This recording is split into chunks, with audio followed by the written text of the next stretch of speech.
Então, eu cobrei em programas e vídeos recentes que o Salah falasse e ele falou. Sobre o Liverpool, não. Ele falou sobre ele. Me fez lembrar a última vez que o Salah ficou no banco em um jogo de Premier League, antes dessa sequência recente, evidentemente, foi em abril do ano passado com o Jürgen Klopp, claro, contra o West Ham em Londres, e ele passou pela área de entrevistas que a gente chama de zona mista e disse rapidamente, né, en passant total, assim, se eu falar eu vou causar um incêndio, e foi embora. Dessa vez ele parou, agora no estádio do Leeds, depois do empate em 3-3, o Liverpool sofrendo um gol no último lance do jogo. Ele parou e falou por 7 minutos e meio e foi embora, tal qual o Johnny Cash, deixando um ring of fire por trás, né? Assim, uma piromania de um piromano só. Impressionante o estrago deixado por Salah nessa entrevista. Vamos às principais aspas, antes dos contextos, pontos de vistas e a minha opinião, tá? Abrindo aspas para Mohamed Salah. Eu não pude acreditar que fiquei no banco o jogo inteiro. Terceira vez seguida no banco, acho que pela primeira vez na minha carreira. Eu estou muito decepcionado. Fiz muito por esse clube ao longo dos anos e especialmente na temporada passada. Agora virei reserva sem saber por quê. Parece que o clube está me jogando aos leões. É assim que eu me sinto. Está muito claro que alguém quer que toda a culpa recaia sobre mim. Ficar no banco não é algo aceitável para mim. Eu não sou o problema. Já fiz muito por esse clube. Não quero brigar todos os dias pela minha posição porque eu já a conquistei. Já falei várias vezes sobre a boa relação com o treinador, mas de uma hora para outra não temos mais uma relação. Não sei porquê, mas parece que alguém não me quer mais no clube. Eu e meus filhos vamos sempre torcer por esse clube. Eu amo muito esse clube e sempre o amarei. Ontem eu liguei para minha mãe e disse: venha para o jogo contra o Brighton. No domingo agora. No sábado, perdão. Eu não sei se eu vou jogar, mas quero curtir esse jogo porque não sei o que vai acontecer depois. Estarei em Anfield para me despedir dos torcedores e depois viajar para a Copa Africana de Nações. Não sei o que acontecerá enquanto eu estiver com a seleção. Fecha aspas para o incendiário, para o pirômano Mohamed Salah. Foi a primeira entrevista de Mohamed Salah na temporada, inclusive a primeira desde quando ele estava dando entrevistas em sequência para pressionar o clube por uma renovação de contrato que veio até 2027. Então assim, para começo de conversa, para tirar o Salah do Liverpool, tem que ter um faz-me rir e é um faz-me gargalhar, né? Não é um faz-me sorrir. Tem que ser um faz-me grande. A minha questão assim é, por que ele não pôde esperar sair no fim de semana que vem de Liverpool para a Copa do Mundo, vai com a seleção, voltar talvez inclusive com o título egípcio, não é provável, mas pode acontecer, vai, no dia 19 de janeiro, né, quase um mês depois, mais de um mês depois, aliás, e entender como é que vai ser a situação dele para a segunda metade da temporada. Por que ele não esperou esse tempo de respiro? Até para entender a qual Liverpool ele voltaria, né? A resposta eu acho que é muito simples e está muito clara, né? Porque ele quer sair agora. A janela de janeiro abre no dia 1º, na virada de ano. Né? Vai estar todo mundo 10, 9, 8, 7, 6. A contagem regressiva talvez seja o Liverpool também contando os milhões que ele deve ter perdido com essa entrevista. Porque essa entrevista diminui muito o valor do Salah, porque o possível comprador sabe que o jogador colocou o clube contra a parede e o clube não quer manter um incendiário se assim ele se comportar, né? Eu acho que está muito claro que a contagem regressiva é a diminuição também do valor do Salah. Essa entrevista, majoritariamente, repito, sobre a situação dele e não do clube. É um recado muito claro, né? Ou me vendam e a Arábia Saudita esfrega as mãos, ou eu vou criar um caos se não for titularíssimo. Assim, tá muito claro, né? Ou me vendam, ou eu sou titular, ou eu vou dar entrevistas como essa ou causar problemas como esses, caso não seja assim. Caso não seja como eu quero. Tá muito claro isso, né? Titularíssimo é um rótulo que o Salah teve em 99% do tempo dele de Liverpool até aqui, né? 8 temporadas e contando. Até 3 jogos atrás, ele vinha de 53 titularidades consecutivas na Premier League. É um cara que pouquíssimo se machuca, 33 anos de idade e fisicamente continua sendo um cara muito confiável, ainda que com a explosão física de arrancadas isso tenha diminuído, né? A explosão das palavras não. Mas enfim, ele vinha de quase uma temporada e meia seguida sem ir para o banco na Premier League. A questão, e aí é uma questão que acho que está muito clara e que já conversamos sobre isso aqui, é que ele não vem jogando mal só na atual temporada, é o ano de 2025. Né? Da metade da temporada passada para cá, o Salah fez muito menos do que ele tinha feito na primeira temporada, na primeira metade da temporada. É claro que manter aquilo que ele fez é algo surreal, tá? Mas eu tô falando muito mais de assistir aos jogos e entender a produção do Salah do que só ver números de gols e assistências, tá? Eles também refletem essa queda, especialmente na atual temporada, mas eu tô dizendo de entender o quanto que o Salah impacta no jogo.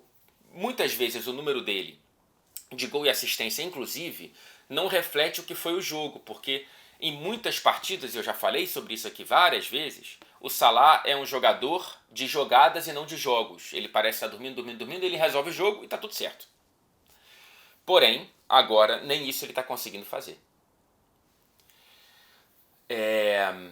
Pra mim, cara, o pior de tudo isso aí que ele falou é quando ele diz claramente: o meu ontem deveria garantir titularidade hoje e amanhã.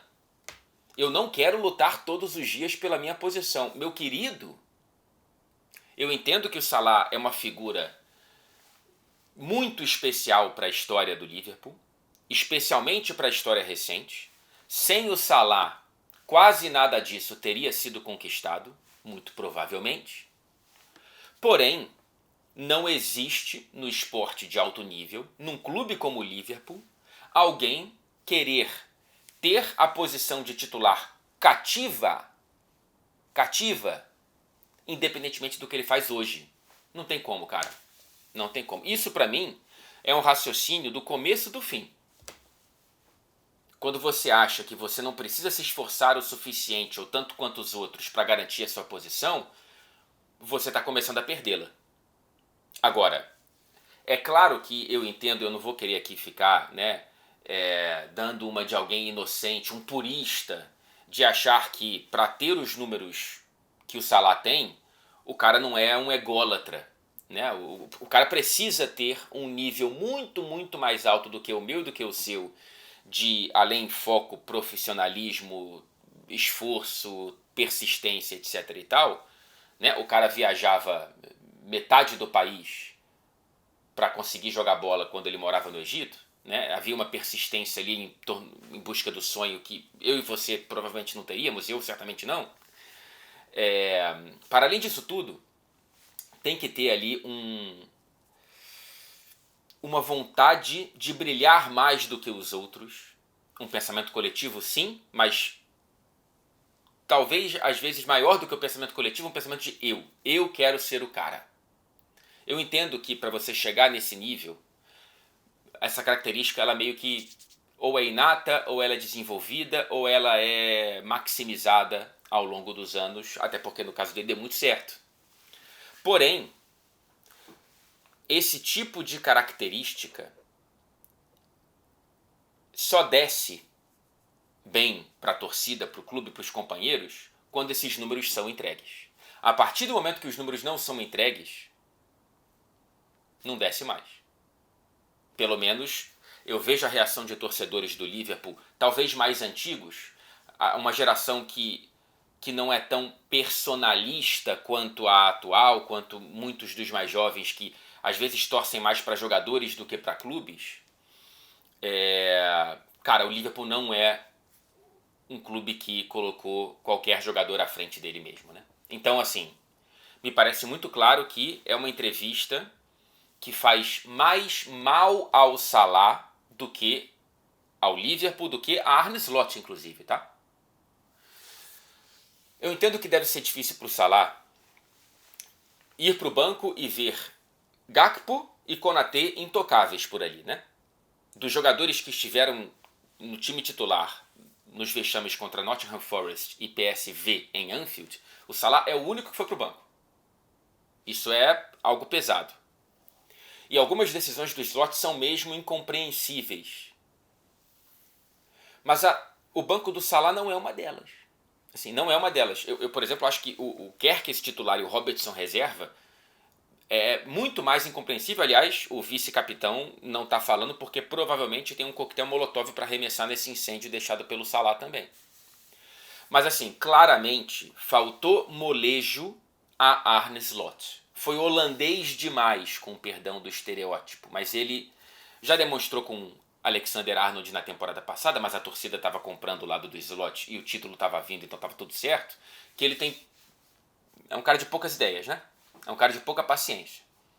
Com o Mohamed Salah nesse momento, e aí é uma distinção muito grande entre um caso e outro, né? Arnold e Salah, mas faltou molejo, cara. Por que não colocá-lo em campo contra o West Ham? Por que não colocá-lo em campo contra o Leeds United em algum momento do fim do segundo tempo que fosse? A verdade também é que contra o Sunderland o Salah entrou no intervalo e teve o segundo tempo inteiro para fazer alguma coisa e não fez nada. E olha que ele recebeu várias bolas. Teve várias oportunidades de arrumar alguma coisa, não arrumou nada. Também tem isso. Mas assim, por que o Salah alega que não tem mais relação? Será que o Slot não é o tipo de cara que, pô, pelo menos, o Salah precisa ser tratado de maneira diferenciada? Isso aí eu não tenho nenhuma dúvida, tá? Voltando a não querer parecer purista e inocente demais. Ele merece sim um tratamento diferenciado pelo que ele fez. O que ele não pode achar é que ele não precisa lutar pela posição todos os dias. Eu acho isso uma temeridade para a competitividade do clube e explica muito os números defensivos, inclusive, do Salah nessa temporada. É um cara que não está correndo para trás. Ou está correndo muito pouco. Muito menos que o Szoboszlai quando colocado nessa posição dele ali pelo lado direito do campo, por exemplo. Mas enfim,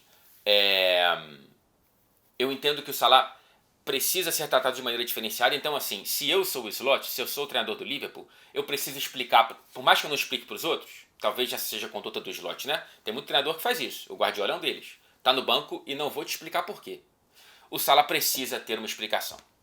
Você precisa sentar com o Salah e falar, meu amigo, eu estou planejando te colocar no banco amanhã.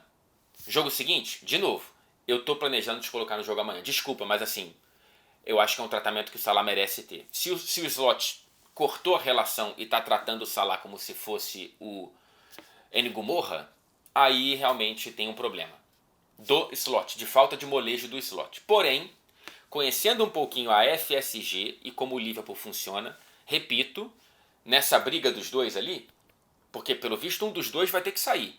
Eu acho que a situação chegou nesse ponto depois dessa entrevista. Tem muita água para passar debaixo dessa ponte. Eu não sei, por exemplo, se entre a gravação e a publicação desse vídeo o Liverpool soltou alguma nota oficial. Mas eu sei que nesse começo de semana, é segunda ou terça? Não vou lembrar. Vai ter uma entrevista coletiva do Arne Slot. E eu quero entender o que ele vai falar. Mas para mim está muito claro que um ou outro vai ter que sair. A não ser que façam as pazes, né? E gravem um videozinho se abraçando, fazendo joinha. Eu acho que se tiver que ser um dos dois, por mais que eu entenda que haja razões para você demitir o Arne Slot, eu entendo que, primeiro, com o Salah no banco, o time não perdeu. Não só por conta da ausência do Salah, mas também um pouquinho, tá? E segundo, se você demite o Slot agora, qual mensagem você passa para o vestiário, para a torcida e principalmente para o próximo treinador? Qual segurança o próximo treinador terá de colocar o Salah no banco? Eu acho que essa entrevista do Salah garantiu a manutenção de Arne Slot pelo menos até o fim da temporada e talvez também a transferência do Mohamed Salah em janeiro, se chegar uma proposta, um faz-me gargalhar da Arábia Saudita. Então, assim, inacreditavelmente, e eu espero que a mãe do Salah viaje mesmo para Liverpool, talvez o jogo contra o Brighton seja a última vez de Mohamed Salah em Anfield com a camisa do Liverpool, seja no banco de reservas, seja no time titular. 420 jogos depois, 250 gols depois, talvez no sábado agora, qual é o dia? Deixa eu ver aqui exatamente. No dia 13 de dezembro, talvez seja mesmo o último capítulo dessa relação. Tudo tem um fim, né? Mas enfim, vamos esperar para ver. De qualquer maneira, o incêndio está aí, está pegando fogo.